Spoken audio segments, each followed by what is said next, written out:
So what are the biggest and toughest units in Warhammer 40k to take down? Let's talk about some mighty monsters, endless hordes, and stalwart shield bearers.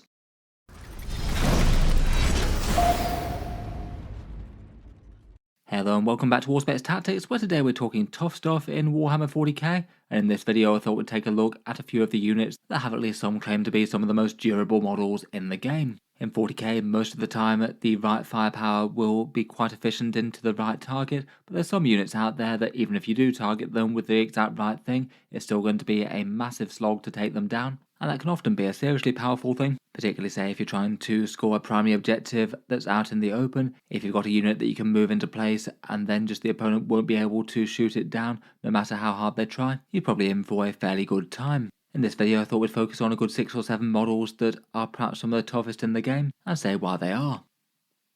Firstly, and for the slightly troll answer, here we have the Warlord Titan. Kind of underlining why the rest of the video I'm talking about the most durable unit per point. If you want the single most durable model in Warhammer 40k, it's probably this guy. It's a casual toughness 16 with 100 wounds with a 2+ save. Obviously ridiculously tanky, but that's kind of tempered by the fact that he's 3,500 points, so by all rights he should have 2 entire armies firing at him. I think it does kind of underline though that you do need to assess durability per point of the miniature, as if you don't it's just literally the biggest thing in the game that's likely to win. It's interesting that lots of fairly big, fairly chunky units can actually be a little bit less durable than you might expect on a per points basis. Maybe good examples being things like Imperial or Chaos Knights. They do have massive profiles with loads of wounds, but because they cost so many points, their per point durability isn't necessarily all that high, and lots of units can be very efficient against them, particularly in melee. There's definitely some value to having all of your toughness all put together in one model, where say the opponent really has to go for it all out, and it could be bad for them if they have a turn where they put loads of damage into a model but it's just as functional at the end of the turn as when you started. But still I'd argue that those sort of things don't really make for a durable model when weighted point for point. Getting into the units proper though, and first up for the Astra Militarum we have the Bullgryns. These boys are showing Custodians how it's done a lot of the time, 90 points per 3 of them, so 30 points per model. After that you get 3 wounds at toughness 6 with a 4+ invulnerable save. It's pretty much always worth taking the invulnerable save one over the +1 wound shield. And then on top of that they perhaps get a slightly surprising 2 different layers of damage mitigation, -1 damage, and also a 6+ feel no pain as well. For the points cost that just winds up being a fantastically durable stat line. It basically means that for the points of the unit, high AP anti-tank damage has a good chance to be negated by the 4+ invulnerable save. Anything like special weapons with damage 2 or damage 3 might severely get hurt by the -1 damage debuff that they have. If you've got a really high damage weapon, even if you get up to damage 4, there's a good chance that you still don't one-shot a single Bullgryn, as the damage is reduced to damage 3, and then you've got 3 chances to pass a feel no pain type save. So you really need some excessively big damage results to be able to one-shot one of these. Things like low AP small arms can actually be surprisingly effective against them, as their saving throw isn't all that high. They still never tend to be particularly massively efficient, given that anything that's strength 5 or below will be wounding on a 5+ or worse. Basically there's just very little in the game that has particularly good damage against them, and some damage profiles are just spectacularly bad against them, and given that they still come with at least a fair bit of damage, 4 attacks each at strength 7, AP 1 and damage 2, rarely a standout profile against too many things besides perhaps say standard Space Marines or 2 wound infantry with bad saves. But it's still a profile that's at least okay against basically everything. Probably going to stack a few saves against vehicles, as well as clear out a bunch of lighter infantry too. They don't have so many synergies with the guard, but they could get, say, orders from Lord Solar Leontus broadcast over the Vox radio, so could get a nice 9-inch move towards the enemy and tie them up in close combat. Scrapping over the midfield objectives is what they enjoy the most. Maybe not too surprising to see a whole bunch of top performing guard lists running these guys. In the last review of competitive guard lists, every single one of the guard lists ran 3 units of them, and 2 of them running 3 full units of 6.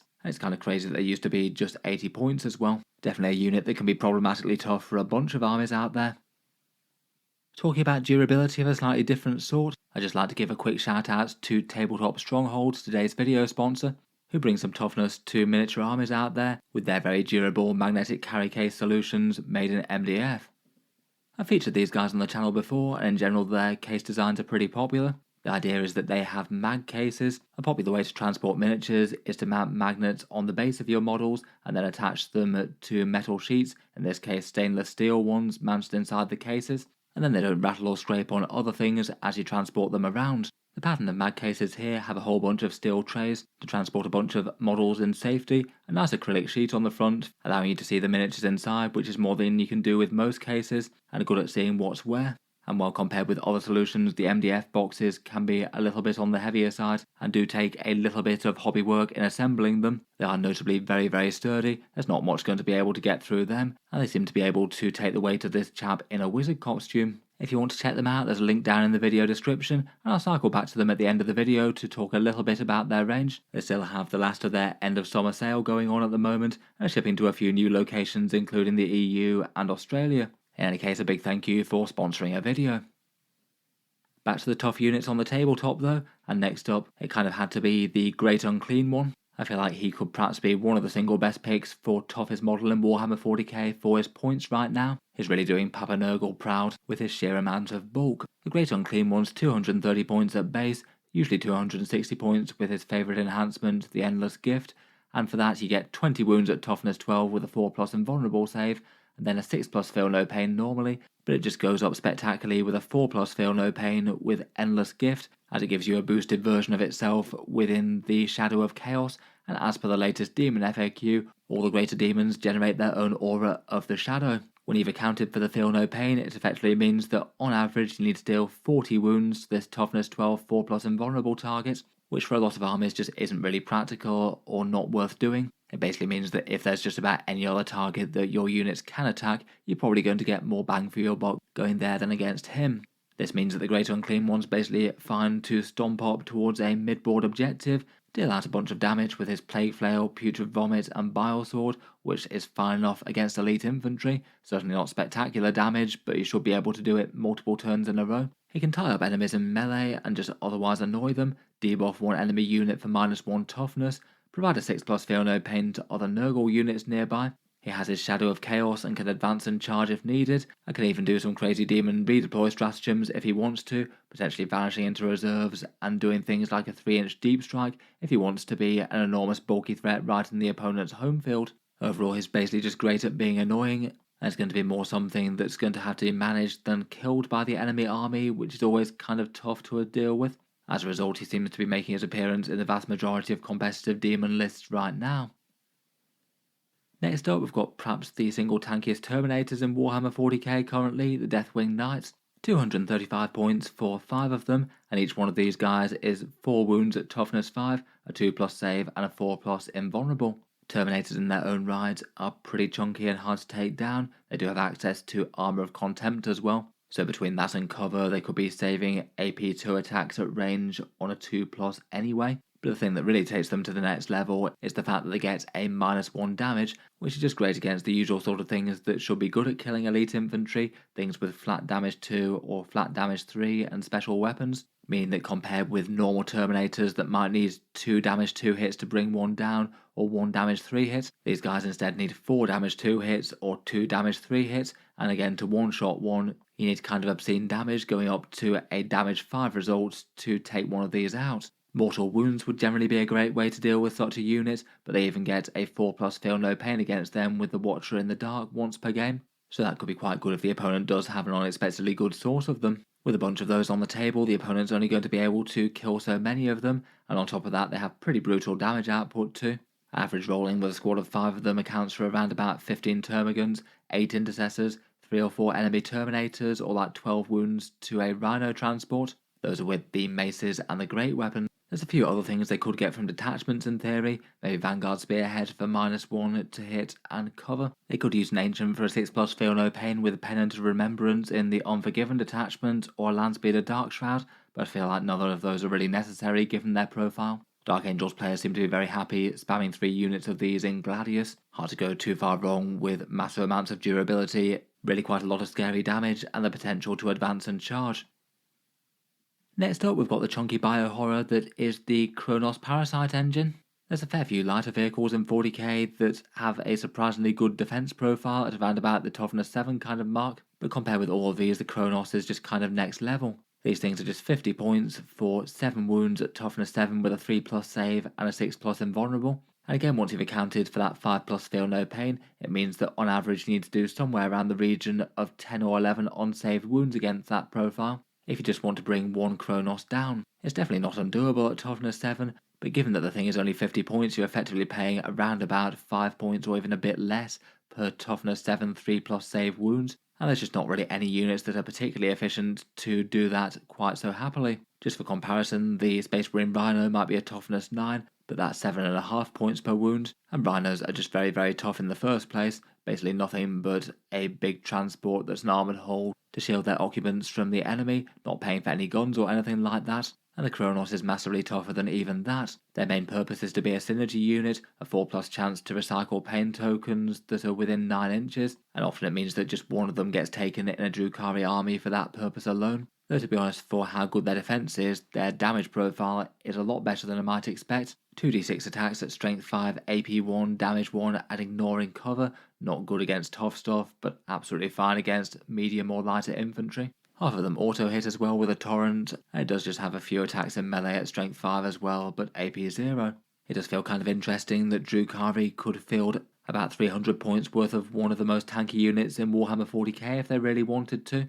Though in reality it just doesn't really seem to be something that a lot of lists tend to do, perhaps just due to the context of the army and the rest of them generally wanting to move fast, hit hard, and have a lot of glass cannon units. So it seems likely if you go too heavy on the Cronos, they're probably just going to get ignored and everything else focused down, and might not be able to bring those defensive profiles to bear fast enough on the midfield maybe. I guess it's kind of tempting to upgrade to the Talos to do a good amount of damage as well. If you are paying for the defensive platform, Talos is still at least fairly tough per point and can kill a lot more than this guy. Next up, it felt like the Adept Custodians did have to be on the list, and it feels like the right choice for them at the moment are the Custodian Wardens.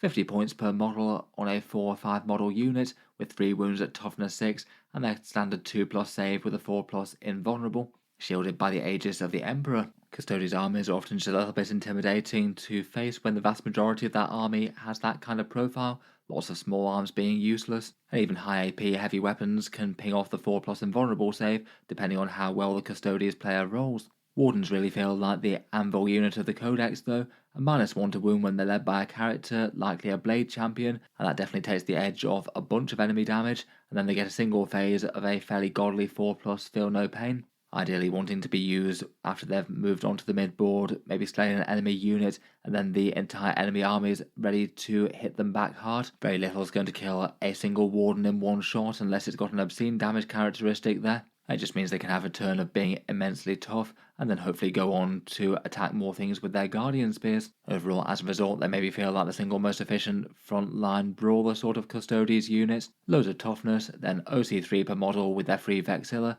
and then somewhere in the region of 16 to 20 attacks with strength 7, AP 2, damage 2 with their Guardian Spears, buffed by Martial Qatar, and likely some shield host buffs as well. Next up, another set of models that had to feature on this one were the Catan, and out of those it feels like the single most tanky one on paper is the Deceiver, getting all the Necrodermis Catan goodness but also with stealth built in which the others don't get innately, and being the single cheapest out of them doesn't hurt as well. 265 points for the same profile means he's tougher than the rest, even if his damage output leaves a bit to be desired. Quite apart from unit specific things though, all the Catan just have immense toughness, 12 wounds at toughness 11 with their 4+ invulnerable save, and then any damage that does sneak through gets halved, and then that ruins high damage weapon output or particularly damage 2. And then even after that they get a 5+ feel no pain type save. It's not really all that uncommon for things like a 2 damage attack to have its damage halved and then pass the feel no pain, taking no damage from what should be a fairly valuable wound on paper. Then when they're very likely to be injured but not killed, they have their reanimation protocols, healing D3 wounds per turn, and that has more value on these than virtually anywhere else. The wounds are just worth so much more as you have to get through a half damage, a 4+ invulnerable save, and a 5+ feel no pain just to take one of those wounds off. Basically nothing kills them efficiently. It takes around about 45 las cannon shots at ballistic skill 3+ to bring down the Deceiver, and that's at a fairly ideal profile for taking him out. Though admittedly they can often take a little bit of chip damage from mass small arms, particularly ones with lethal hits and a whole bunch of volume fire. They can be a bit better against them as they don't care about the half damage, and having low AP isn't a negative when you attack the Catan. Overall, Catan remain massive Necron powerhouses. They move slowly but can just march their way towards the mid-board unless they're doing transcendent teleport things and warping around the board. Typically it's the Nightbringer and the Void Dragon for small points premium over this guy that tend to get fielded more. just because their weapons can more reliably handle the toughest stuff out there, like big toughness 12 vehicles, though the Deceiver is by no means bad and is very nice against enemy infantry. Weirdly enough, I feel like a lot of the Death Guard units aren't quite as tough as you sometimes might expect them to be, though I feel like their Demon Primarch is worthy of a mention on this. Mortarion himself often does okay to be the rotten heart of a Death Guard army. 16 wounds at toughness 12 with a 2+ save and a 4+ invulnerable, then a 5+ feel no pain. Again, accounting for that feel no pain, effectively it means it's got 24 wounds that you need to take off him usually. And when you equate for the points, it kind of means that he's got sort of equivalent stats to a Land Raider in terms of point per point toughness 12 wounds with a 2+ save, but he also gets a 4+ invulnerable on top of that, so he's a lot more resilient against higher AP things. Otherwise, he's got a few options for auras, including an ignores modifier one, plus one that can either grant cover, extra damage, or contagion options. And while he does have some damage himself, it's not really too great for his points cost, though still do a nasty number on a bunch of medium tier enemy threats. It's just not going to be slaying quite as much as his brother Primarchs Magnus or Angron. In terms of Death Guard power right now, I'd say he's a bit more mid really. I feel like he perhaps does stand out as one of the single most tanky options that they can put on the board though. Even if I'm sure a bunch of Death Guard players wouldn't be too against Plague Marines themselves being a bit chunkier and harder to remove from the table. Those are some of the main units that I wanted to talk about, but realistically, in terms of really chunky tough stuff in Warhammer 40k, there's a lot of stuff out there that can compete in various different categories. Running through them quickly, the Necron Obelisk might not be good for too much else, but it's certainly a massive hunk of blackstone and living metal. 325 points for toughness 13 and 24 wounds with a toughness save is going to be a big problem for most enemies to take out. Toughness 13 is very bad news for certain things like las cannons and lances. And otherwise for the Necrons, while race might be a lot more expensive now, they're still very durable with a Technomancer. Between invulnerable saves, a 5+ feel no pain and reanimation protocols, they're always going to need a pretty massive amount of focus fire to start to make headway against the units. There's a whole slew of big toughness 12 vehicles that are pretty durable for the cost. The Hecaton Land Fortress and the Land Raider Crusader for the Space Marines, or the other Land Raiders if you want to upgrade the weapons. They're nice with access to Armour of Contempt and Void Armour. And then we've got the Astra Militarum Rogel Dawn or the Tyrannid Tyrannifex. Very similar kind of profiles with toughness 12 and a bunch of 2+ save wounds. And they've got their own durability stratagems in their codexes, plus have the option to blanker damage. So it could make something like a Tau Railgun shot go away before you've even had to roll a save. For the Admech, the Sidonian Dragoon with the Radium Giselle isn't too far away from the Cronos on the tough light vehicle sort of spectrum. That's 7 wounds at toughness 7 with stealth and an invulnerable save. Again, realistically, it's usually going to make sense to upgrade to one of the ones that actually does damage though. And for the Chaos Demons, Beasts of Nurgle and Plague Bearers, and maybe even Nurglings are worth a mention I think. All of them have a very good chance of soaking up far more firepower than the unit's points cost are worth, and the Beast of Nurgle in particular could be really annoying against certain position sort of fights, having taken a bunch of damage and then pinging back to full health if you can't quite kill it. The Tau Riptide is a sturdy chunky threat in the midboard, a 2+ save and a 4+ invulnerable even if its toughness characteristic isn't super high. The Tyrannid Pyrovore is very nice for its cheap cost, very nice to have basically a unit that can occupy a space on the board and still needs a bit more firepower than the opponent would really like to bring one down. For the Dreadnoughts, the Telemon Heavy Dreadnought and the Redemptor Dreadnought are both kind of notable as well, 2+ saves and -1 damage. The Telemon gets a 4+ invulnerable, and the Space Marine 1 can get Armour of Contempt and maybe a Feel No Pain from Black Templars if they want. And speaking of them, 20 Crusaders with Tannhauser's Bones built in for the Black Templars is a force to be reckoned with. 20 Space Marines with 2 wounds each and a 5+ Feel No Pain is probably going to soak up a good army worth of firepower for a turn. For durability of a different kind, there's plenty of units out there that, while you might be able to handle their profiles if you could directly attack them, a lot of the time you won't be able to. The Space Marine Combi Weapon Lieutenant has Lone Operative to stop him being shot, and then is going to fade out of line of sight behind ruins when you get too close to him most of the time. And even when you can directly attack him, between stealth and a 5+ Feel No Pain, there's a good chance that he pulls through unexpectedly. The Tau Ghost Kill is basically an entire vehicle profile with lone operative protection. Even when you do catch up with it again, it's very tough. A 2+ save, plenty of wounds, and then being able to blank a couple of damage results with the stealth drones. If this thing wants to play keep away, you're almost certainly not going to catch up with it, even if its damage output is low. And then there's a good number of things out there that can jump, shoot, jump in their various different ways. Say like Drukhari Scourges, who, if you don't have a unit that's going to catch up with them, they're just going to move out, shoot something, and then fade in again. Potentially Dark Lance Fire that you can't do much against for a good number of turns, and then they can go and sacrifice themselves to do objectives late game if they want to. Otherwise, there's Heavy Intercessors, lots of Toughness 6 wounds for the very cheap 20 points cost, Deathcore of Krieg, Astra Militarum with a Marshal and Psyker, a 4+ Invulnerable save, a 5+ Feel No Pain, and regenerating models is big. The Spaceable Thunderwolf Cavalry can often surprise you in just how tough they are, particularly in Stormlance with -1 to hit and wounds. The Imperial Agent Subductor Squad has some abnormally tanky chaff. 11 models with a 3+ save and a 4+ invulnerable save can be pretty nice for grabbing objectives. And for the Eldari, an Avatar of Cain or Wraith Knight with -1 to wound from a Farseer is going to be a serious proposition to take down, particularly with the opportunity to use some mid-tier Fate dice to perhaps guarantee a pass save against the right sort of super high damage attack.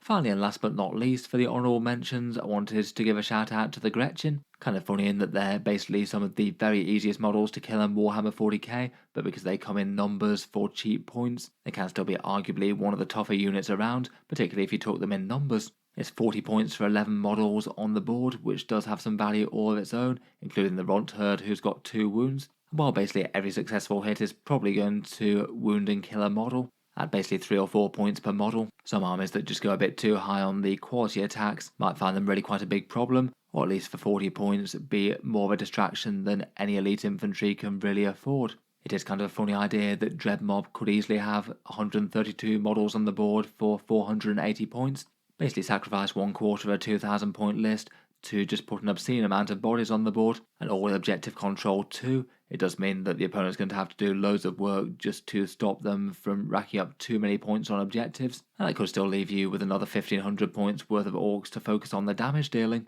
I have seen a couple of Dreadmob lists go really quite heavy on the Gretchin and do really quite well at grand tournaments with them. But the more typical way usually tends to be to say take around about 2 units of Gretchin per list, use them to camp on objectives and farm some command points, and just enjoy it when a unit might fall short of wiping them out because they had too many quality attacks but not enough quantity. I feel like there's maybe a few other things in a similar sort of vein as them that do similar sort of jobs, maybe Neurogaunts, Canoptek Scarabs or Nurglings, perhaps Poxwalkers and Kaschan Guardsmen as a couple of other units that are still very cheap in points but at least have some sort of barriers to damage. I find them just kind of fun as they will really fold against the right sort of firepower but be absolutely ridiculously tanky against some things that have a bunch of high power quality shots. In any case, let me know your thoughts as to the toughest units about in Warhammer 40k. Look forward to hearing your feedback on any of these and anything else I could have mentioned as an honourable mention. Finally, as mentioned earlier, I'll just cycle back to the mag cases made by Tabletop Stronghold and say a little bit more about them and their range. As said earlier, it's quite a popular trend at the moment for storing miniatures by mounting magnets onto their bases and then attach them to either magnetic or steel sheets as a good way to transport really quite a lot of models in a tight space and knowing that they're not going to be jostling around on each other or rubbing off all the paint. You actually can do DIY jobs for these and lots of people do. So some people might be a bit more tempted by a custom built solution, and that's what Tabletop Stronghold aims to offer. Basically within these MDF boxes, there's a bunch of steel trays. Here you can see a few fun graphics as to just how many miniatures you can fit on those trays, attached with magnets below the bases, stuck into a bit of green stuff, or maybe using super glue if you've got ones of the right size. Depending on the size of the force or the army that's being transported, there's a few different sizes of the mag cases. First up is the mini one, which can still handle a fair few chunky models, as you can see a bunch of Terminators and a couple of Land Raider equivalents here. Currently while they're on sale they're £68, $80 or €81, a little bit more than this normally after the end of summer sale ends. And they come with what you see here, plus a bunch of magnets for mounting under the bases. They're based in the USA and they ship free to much of the world, the UK, USA, Canada, EU and Australia and New Zealand. For the bigger options for the cases, there's the standard size mag case. That one's currently £100, $120 or €121. This one's a much taller one, as you can see by the Chaos Knight rampaging his way across the bottom layer there. Depending on the exact army being transported, there's a good chance that could fit an 1,000 to 2,000 point 40k army in there pretty easily. And I'll leave the usable internal dimensions of the case on the screen here.